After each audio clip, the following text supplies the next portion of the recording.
সোণাপুৰ নাজিৰাঘাট স্থিত KFCত সুৰক্ষিত নহয় অসমীয়া যুৱতী কৰ্মচাৰী। KFCৰ মেনেজাৰৰ বিৰুদ্ধে যুৱতীক অশালীন ব্যৱহাৰৰ অভিযোগ। দীৰ্ঘদিন ধৰি সোণাপুৰ নাজিৰাঘাট স্থিত KFCত কাম কৰা স্থানীয় কেইবাগৰাকীও যুৱতীক অশালীন প্ৰস্তাৱ কৰাৰ লগতে ব্লেকমেইলিং কৰি অহাৰ অভিযোগ শুভম দুবে নামৰ মেনেজাৰজনৰ বিৰুদ্ধে।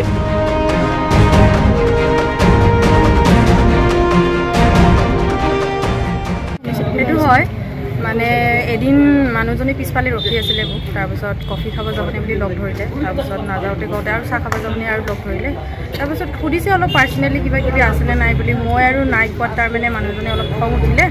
তাৰপিছত পৰা আৰু মানে পিছদিনাখন পৰা তাৰমানে মোৰ লগত বেছি মিছবিহেভ কৰে আৰু এনেকৈ কাম কৰি থকাৰ মাজত তাৰমানে মোক তাৰ কেবিনত মাতি পিনে তাৰমানে অলপ গালি চালি দিয়ে, ধমকি চমকি দিয়ে। সেনেকুৱাই মানে ষ্টাৰ্ট হৈ আছে বেছি তাৰমানে বহুত মানে বেছিকৈ বাঢ়ি গ'ল। আৰু মানে মানুহজন কি ক'ম আৰু অলপ স্বভাৱটো ভাল নহয়, বেয়াই বুলি ক'ম মই। ছোৱালীৰ প্ৰতি তাৰমানে তাৰ কিবা বেয়াকৈ মানে কি ভাবে, বেয়া ইণ্টেনশ্যনটো ৰাখে, যেনেকৈ মোৰ প্ৰতি আছিলে আজি গম পাইছোঁ। আৰু সেইটোৱে হয় মিছবিহেভ ফাৰ্ষ্ট অফ অল। তাৰপিছত মানুহটো বহুত খঙাল, বহুত ৰুডলি কথা পাতে। আৰু আমি ইয়াৰে লোকেল হয় বুলি আমাক মানে অলপ ধমকি চমকি দিছে যে তোমালোকেতো লোকেল হয়, ইয়াৰ গাঁৱৰ হয়, লগতে একো নাজানা, জংঘলত থাকা, জংঘল মানে কিবা এনেকুৱা চব্জি শাক পাচলি খোৱা, সেইটো মানে বহুতবাৰ মানে ধেমালিতে মানে কয় আৰু আজি মানে বেছিকেই হ'ল। তাৰপিছত অলপ 5-10 মিনিট লেট অহাৰ কাৰণে মানে কামৰ পৰা ওলাই দিম বুলি আমাক ধমকি দিছে, ব্লেকলিষ্টেড কৰি দিম তোমালোকক, কত কাম নাপাবা।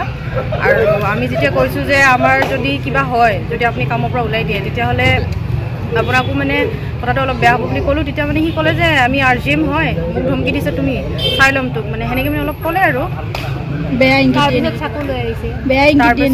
পিছত গম পালোঁ যে মানুহটো বোলে এটা নাইফ লৈ আহিছে মাৰিবলৈ, চাগে মাৰিলে হয় আমাকে নাজানো কি ইণ্টেনশ্যন আছিলে। সোণাপুৰৰ KFCত কৰ্মৰত যুৱতী কেইগৰাকীয়ে স্থানীয় দল সংগঠনক ঘটনাৰ সন্দৰ্ভত অৱগত কৰাত ঘটনাস্থলীত উপস্থিত হয় কাৰ্বি ছাত্ৰ সন্থা আৰু নিখিল বড়ো ছাত্ৰ সন্থাৰ সংগঠনৰ প্ৰতিনিধি। কি কৈছিল মেনেজাৰে, কি কৈছিল? মোক ওলাই আহিব দিছিলে আৰু কি কাৰণে দেৰি হোৱা 5-15 মিনিট লেট হ'লে মানে ওলাই আহিব দিছে। মানে মোক ইংগিত নিদিয়ে, ইয়াকে কফি ডেটৰ কাৰণে লগ ধৰিছে। কি কয় তোমাক?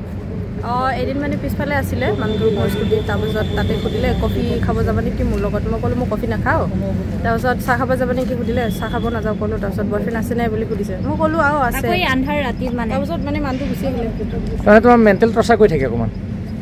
মেণ্টেলি মানে সি মানে মানুহটো ফ্ৰাষ্ট্ৰেটেড হৈ কিনে আহে, তাৰপিছত খংখিনি আমাৰ ওপৰত ওলাই দিয়ে।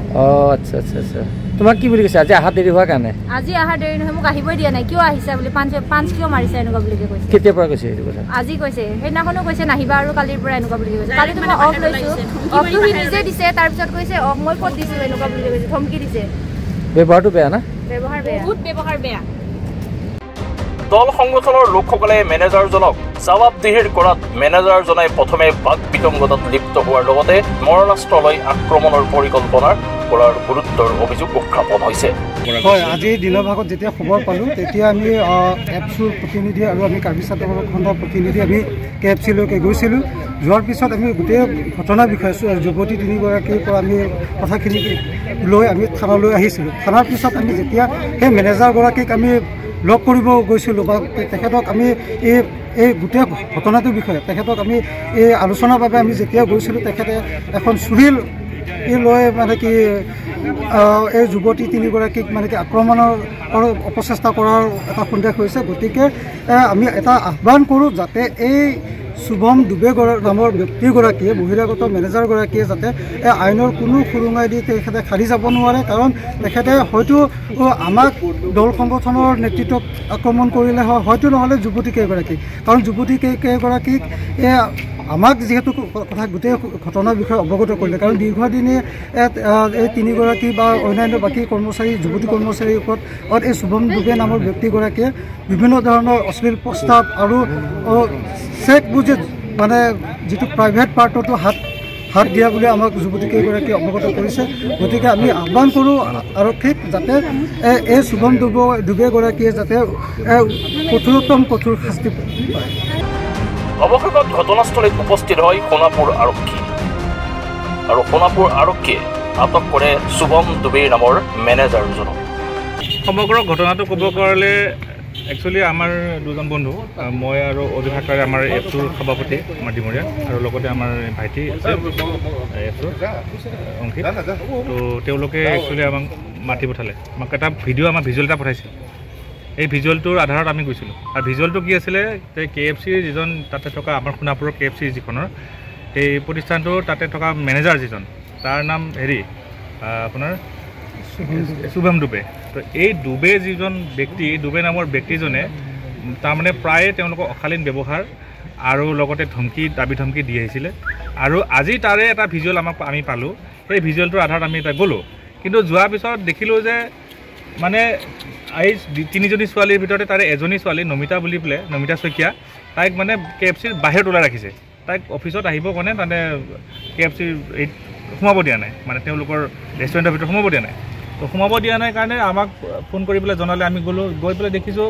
যে কথাখিনি হয় আৰু যে ডুবম বোলাজন যিজন আছে এই ডুবম বোলাজনে প্ৰায় মানে মানুহক দাবী ধমকি দি থাকে আৰু প্ৰায় তেওঁলোকৰ ওপৰত কমপ্লেইন আছে আৰু মহিলাৰ ওপৰত তেওঁলোকে অশালীন ব্যৱহাৰ কৰাৰ বহুত ৰেকৰ্ড পোৱা গৈছে আৰু পাইছোঁ আৰু এইখিনি কথা আমি তেওঁলোকৰ মুখেৰে নিজ মুখেৰে তেওঁলোকৰ যি এমপ্লয়ী আছে তিনিগৰাকী এমপ্লয়ীয়ে তেওঁলোকৰ কথাখিনি প্ৰকাশ কৰিছে প্ৰায় অশ্লীল প্ৰস্তাৱ দি থাকে আৰু যৌন নিৰ্যাতন চলোৱা বুলি তেওঁলোকে জানিব পাৰিছোঁ গতিকে এই যি ঘটনা মহিলা সুৰক্ষা যিখন আধাৰ এই মহিলা সুৰক্ষিত হ'ব লাগে বুলি আমি চবতে কৈ থাকোঁ কিন্তু আজি দেখিলোঁ যে KFCৰ ভিতৰত যি বিশেষত্ব ঘটনা ঘটিলে সেই তাত KFCত কৰা যিবিলাক আমাৰ স্থানীয় বাসিন্দা বা স্থানীয় যিবিলাক এমপ্লয়ী এটা সুৰক্ষিত নহয় গতিকে সেই KFCয়ে কি ব্যৱস্থা ল'ব আমি তেওঁলোকৰ ওপৰত আমি আজি প্ৰশ্ন কৰিছোঁ যে মহিলা এমপ্লয়ী যিমান আছে সেই মহিলা এমপ্লয়ীসকল তেওঁলোকে কেনেকৈ সুৰক্ষিত কৰিব তেওঁলোকৰ প্ৰশ্ন আৰু এই যি শিৱম দিব্যজন আজি আমি তাৰ পৰা অহাৰ পিছত আমি পুলিচক ইনফৰ্ম কৰিলোঁ পুলিচে ইনফৰ্ম কৰাৰ পিছত পুলিচ লৈ পেলাই আমি গ'লোঁ এটা কমপ্লেইন দিয়াৰ পিছত তাতে গ'ল যোৱাৰ পিছত কি হ'ল এই শুভম দুবৈজনৰ তাতে বহি আছিলে কিন্তু তাত দেখিলোঁ যে এখন ডাঙৰ এখন প্ৰায় 2 ফুটমান দীঘলৰ এখন মানে ডেগাৰ একদম চোকা ডেগাৰ এখন লৈ পেলাই বহি আছে তো এই পুলিচে উদ্ধাৰ কৰিছে এখন তাৰ লগে লগে আমি লক্ষ্য কৰিলোঁ চাওক এনেকুৱা ধৰণৰ কথা য'ত নেকি আজি স্থানীয় লোকক আমাৰ এটা বিচাৰিছোঁ যে এটা স্থানীয় লোকক আমাৰ যে কাম কৰা হিচাপত বা মেনেজাৰ হিচাপত হেৰি কৰক আমি আনএমপ্লয়মেণ্ট প্ৰব্লেমটো আছে কাৰণে আমি তাতে একো নক'লোঁ তাতে আমি শান্তিপূৰ্ণ আলোচনা কৰিবৰ কাৰণে আমি গৈছিলোঁ কিন্তু সেই ডুবমজনে আমাক উল্টাই ধমকি দিলে ডুবমজনে আমাক উল্টাই ধমকি দি পেলাই তাৰ ৰুমলৈকে মাতে আমাক শুভম দুবেজনে আমাক উল্টাই ধমকি দিলে তো ধমকি দিয়াৰ পিছত আমি পুলিচকো ইনফৰ্ম কৰিলোঁ যে আমাক ধমকি দিছে তো আহিব লাগে কিন্তু তেওঁ নাহি পেলাই তেওঁ উল্টাই আমাক ধমকি দিয়ে আমাক কৈ পেলাই আপোনালোকে যদি দম আছে মোৰ ৰুমত আহক তো এনেকুৱা ধৰণৰ আমি স্থানীয় হয় তেওঁ UPৰ এজন বাহিৰৰ ব্যক্তি আৰু আমাৰ অসম চৰকাৰে কৈ আছে যে এনেকুৱা ধৰণৰ বাহিৰৰ কিবা আহিলে আমাক মানে হেৰি কৰিব নালাগে আমি গতিকে আমি সেইবিলাক মান মৰ্যাদা আমি চৰকাৰৰ কিছুমান আহ্বানক আমি মান মৰ্যাদা দি পেলাই আমি লাহে ধীৰে কৰিব বিচাৰিছিলোঁ যদি আমাৰ ঠাইত যদি অন্য সংগঠন হৈ গ'ল হয় তেতিয়াহ'লে ডেফিনেটলি আজি তাত কি অৱস্থা হ'ল হয় তাৰ ঠিকনা নাথাকিলে হয় এই সন্দৰ্ভত এজাহাৰ দাখিল কৰা হৈছে হয় এই সন্দৰ্ভত আমি ছোৱালী তিনিজনীয়ে তাত এজাহাৰ দিছে আমি তাৰ হিচাপত সাক্ষী আছোঁ আৰু তাতে সাক্ষী হিচাপে তেওঁলোকৰ লগত থকা যিবিলাক ফুড কৰ্টত আছে তেওঁলোকৰ তাত থকা যিবিলাক মানুহ আছে তেওঁলোকৰ মানুহ আহি পেলাই সাক্ষী দিছে তেওঁ এমপ্লয়ীবিলাকে যে তেওঁ মানুহজন প্ৰায়ে কৰি থাকে মহিলাৰ ওপৰত অত্যাচাৰ কৰা এইটো দেখা গৈছে গতিকে আমি তাৰ ওপৰত FIR এখন দিছোঁ আৰু আমি KFCৰ তেওঁলোকৰ কৰ্তৃপক্ষ তেওঁলোকক আমি মাতিছোঁ আহক আমি আলোচনা কৰোঁ যে তেওঁলোকৰ যিবিলাক আচৰণ সেই আচৰণবিলাক মানে যাতে কণ্ট্ৰল কৰে আৰু আমাৰ যি স্থানীয় যিবিলাক ল'ৰা ছোৱালী আছে তাক এটা এমপ্লয় হেৰি কৰিব লাগে মানে আৰু নহ'লে যিজন এই শুভম দুবেজনক তাক উচিত শিক্ষা দিব লাগে ইমিডিয়েটলি তেওঁলোকে তাক বৰ্খাস্ত কৰিব লাগে আমি এইটো তাক অৱগত কৰিছোঁ আৰু সেইটো কৰিম বুলি কৈছে এতিয়া কিমান দূৰ কৰিম বুলি কোৱা কথাটো কিমান দূৰ সত্য তেওঁলোকে আহিলে আমি এটা গম পাম স্পষ্ট হ'ব নিউজ এক্সপৰ্ট মাছমি নিউজ